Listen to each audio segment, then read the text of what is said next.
So we turn to the goaltenders and the shooters in this event. It's a new competition. 5 goaltenders will face the players from a single division, and the competition is to see which goaltender can make the most consecutive saves. We'll guess that 5 or 6 would be really good, wouldn't it, against these shooters? So it's the Central Division and John Klingberg up against Henrik Lundqvist. And the goaltenders, I noticed when they came out on the ice at about 7 o'clock tonight, didn't have much of a warm-up. No, they didn't, and they didn't prior to this. This is almost like the end of warm-up for Henrik Lundqvist.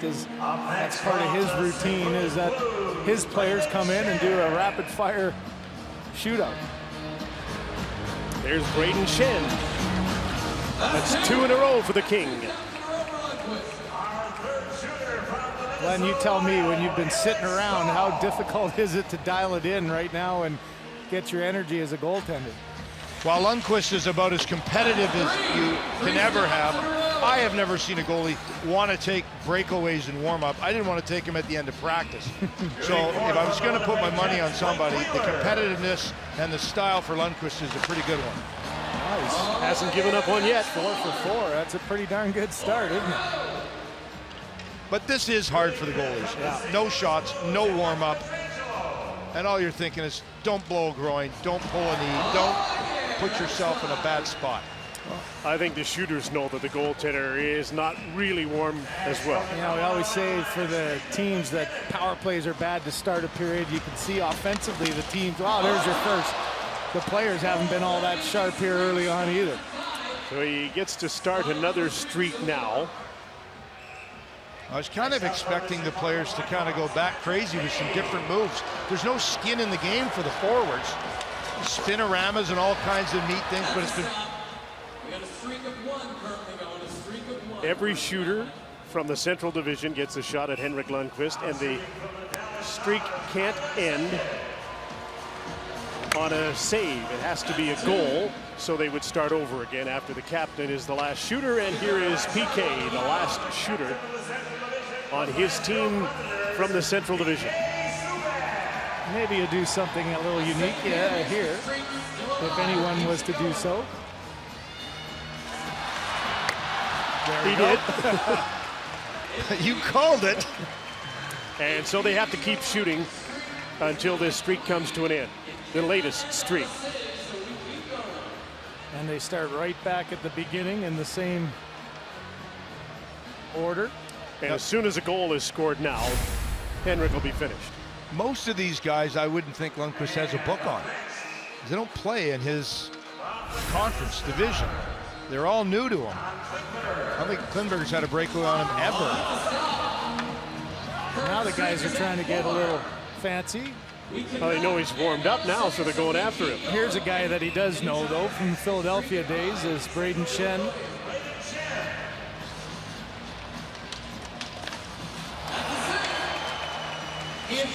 Streak up to 5. And he has 10 overall saves, which could be a tiebreaker later on.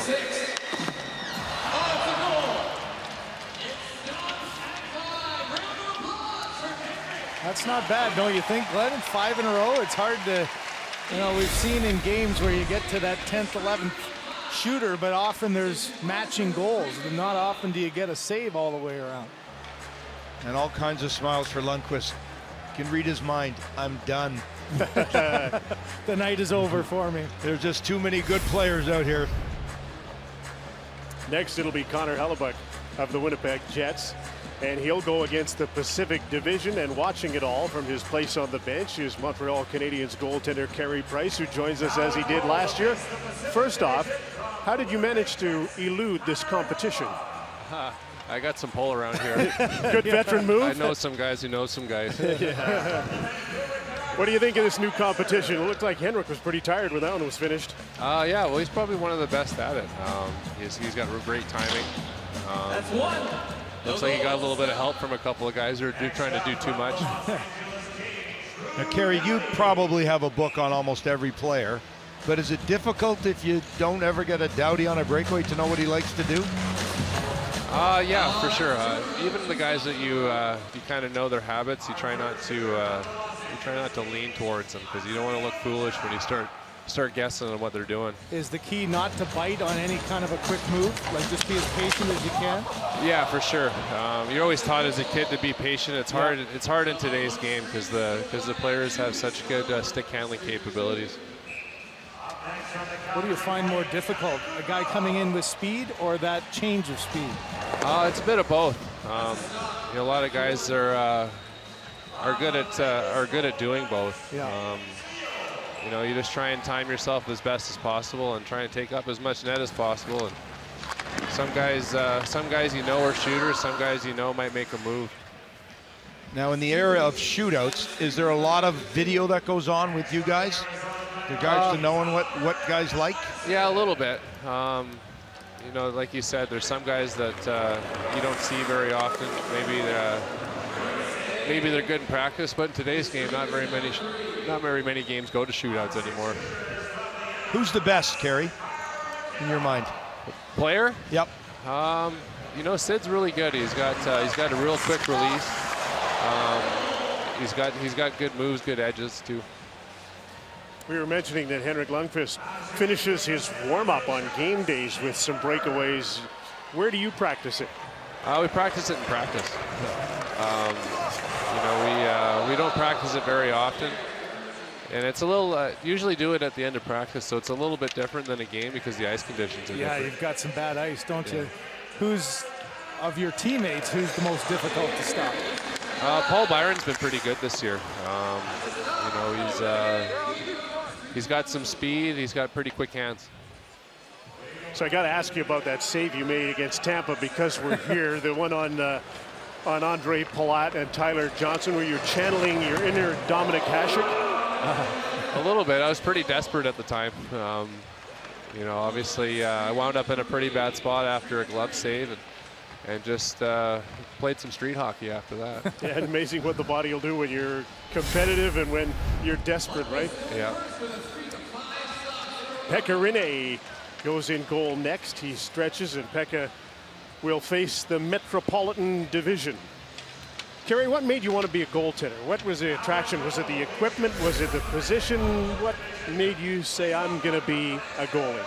Well, my dad probably he did have a big influence on that. He didn't necessarily want me to be a goaltender. I just wanted to be like my dad. Yeah. He was drafted by the Flyers, and as a young kid, I always looked up to goaltenders, and I played a little bit of both positions when I was a kid, and wound back up as a goalie.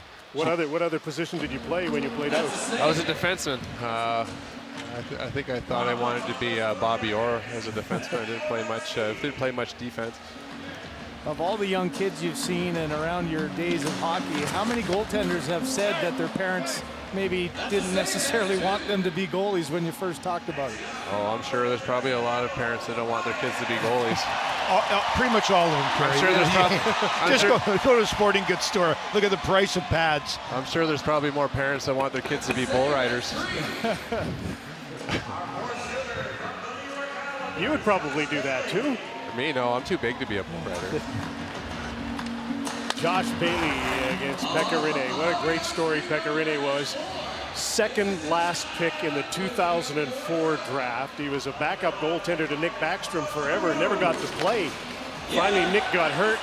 Pekka got in goal, and he arrived a bit later on the scene than some, but he's been a terrific National Hockey League goaltender, and I'm told that he's just an absolute wonderful teammate.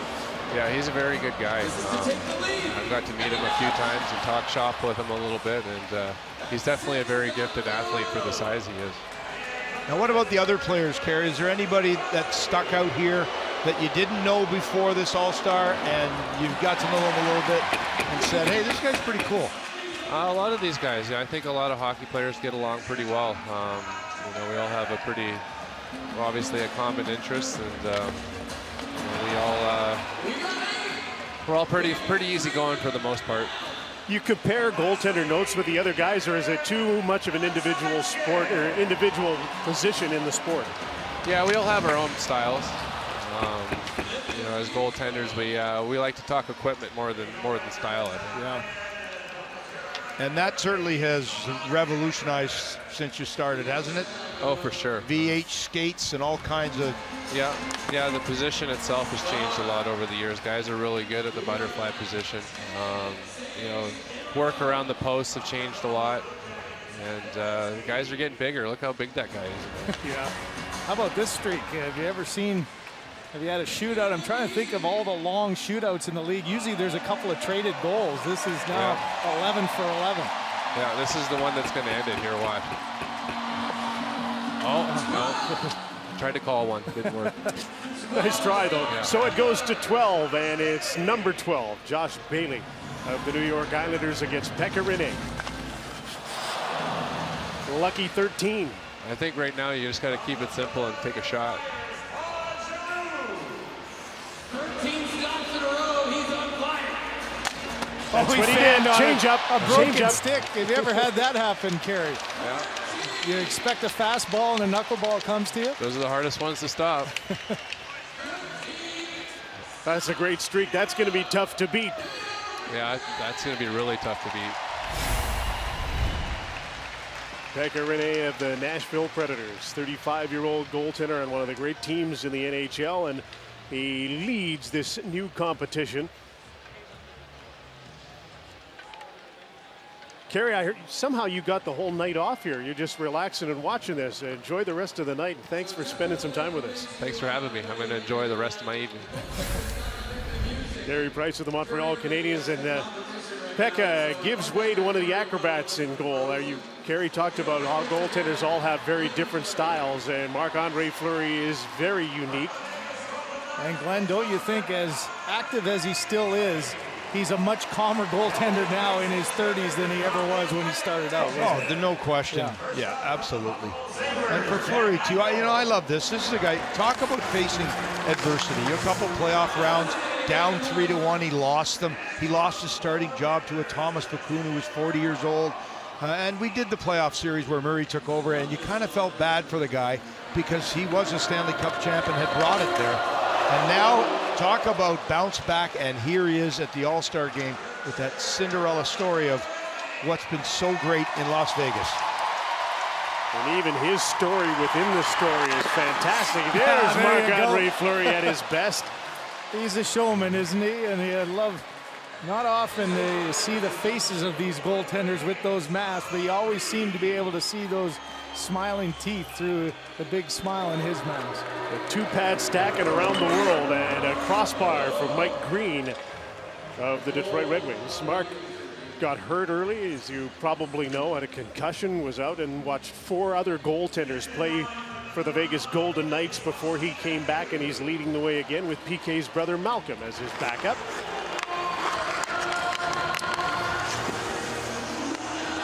Atlantic Division against Marc-Andre Fleury, and he has a long ways to go to match Pekka Rinne in this competition.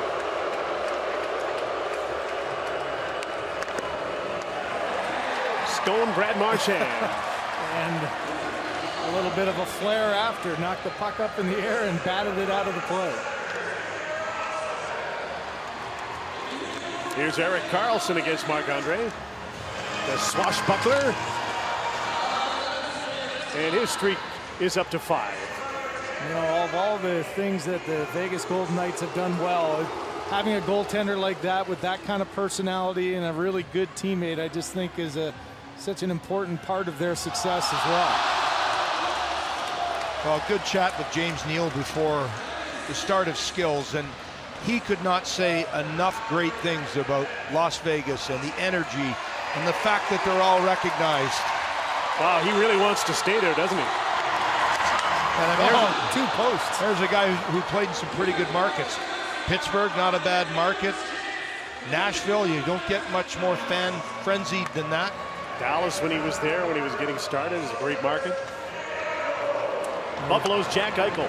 Back to the beginning again now with that last save. He's going to give Pekka a run for his money by the looks of things.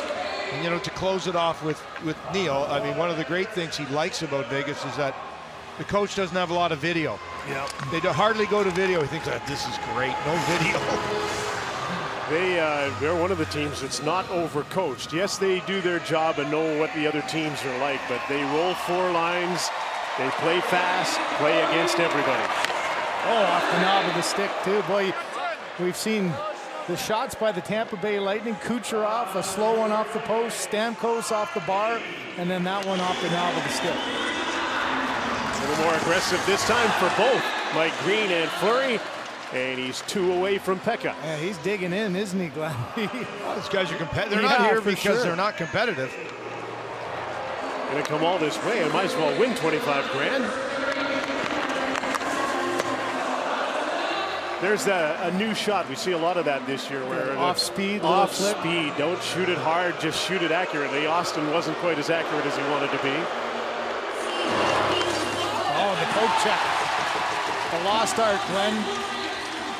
You don't see that as much as you used to, and there's a couple of good competitors smiling. This is the big one here.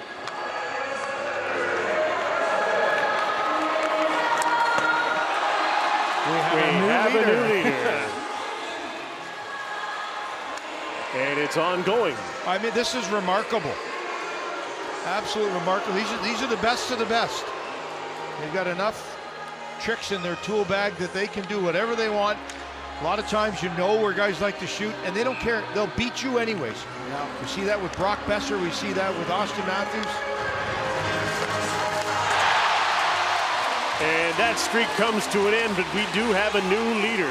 Just like the Vegas Golden Knights surprise everyone and are leaders in the National Hockey League, so too is Marc-Andre Fleury at this skills competition. When it looked like Pekka Rinne had it already locked up, he takes the lead. And a few words from his old teammates as Crosby gives him just some aggressive play, some acrobatic motions, and just a great job in goal by one of the game's great players.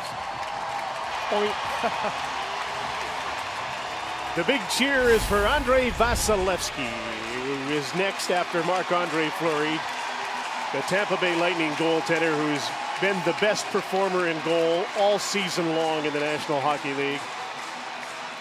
And so, even though it looked like 13 or 14 consecutive saves would be hard to beat, you can't say that he can't do it. No, you never know. He's got 20,000 fans that want him to do it. Yeah, do they ever? The lid will come off this place if he can get to 15, and he will face the Central Division. They get a second chance to shoot. John Klingberg starts it off, and so does Vasilevsky with a save. It is a great story, though. When you look, Ben Bishop here, starter, takes the team to the finals. Clearly, Vasilevsky is 1B, Bishop 1A, and then they both kind of became 1A and 1A. And then it was clear that there was one goalie to put in the net, and it is this guy, the youngest starting goalie in the National Hockey League. But you're still never really sure. You think he's going to be a great #1, but until he starts to play and goes every second day, you never know. But he clearly embraced the challenge of being a #1 goalie and has been great at it. And you know what might help him too, Jim? I mean, last year the disappointment of no playoffs, but back in 15 he did jump in the Stanley Cup Finals, so he's had a little bit of a taste of that, and you hope that the playoffs are where he can really continue what's been an amazing regular season, because I think Tampa's got their sights set on going long into the postseason. I'm down at the Pirate Festival, if that's what you want to call it. The Thriller and Gasparilla, I can't remember how Ronnie put it, but there's a lot of sarsaparilla, I'm telling you. There was 2 sightings, three actually. One, Mr. Bettman had a pirate hat on. Ah. It was documented. Number 2, the cup was there, and number 3, the crowd started chanting, "We want the cup." And we are months away from finding a way to want the cup, and they're thinking it already in this city. As Steven Stamkos said at the media day today, this is a hockey town. We're not surprised about this anymore. It is a hockey town. And here's where you need your save. The last shooter here, PK Subban. It'll continue on if Vasilevsky can make a save. He's skating 10 miles before the shot. Oh, it's over. Vasilevsky is finished, and Marc-Andre Fleury is the first champion of the save streak. 14 consecutive saves for the Vegas Golden Knights #1 goaltender, and here he is with David. Marc-Andre Flurry, you're the save streak champion, 14 saves in a row. You were all business out there, it seemed. You were digging in once the number got higher and higher. A little bit. I got lucky with a few poles though, so that was nice, and I just tried to have a little fun and try to keep the streak alive. Did you have a book on these guys? No, I think they're so talented, so skilled. You see them in practice every day, but you still don't know what they're gonna do, right? So it's just try to react on them. Your former teammate Sidney Crosby had something to say as you finished that event. What did he say to you? He said it was good. It was good I didn't have to face him too, because it gets always weird though. You get thinking about him, what he's going to do in 10 years the same way. So it was good I got to face somebody else. Great competitor, congratulations. Thank you. Thank you.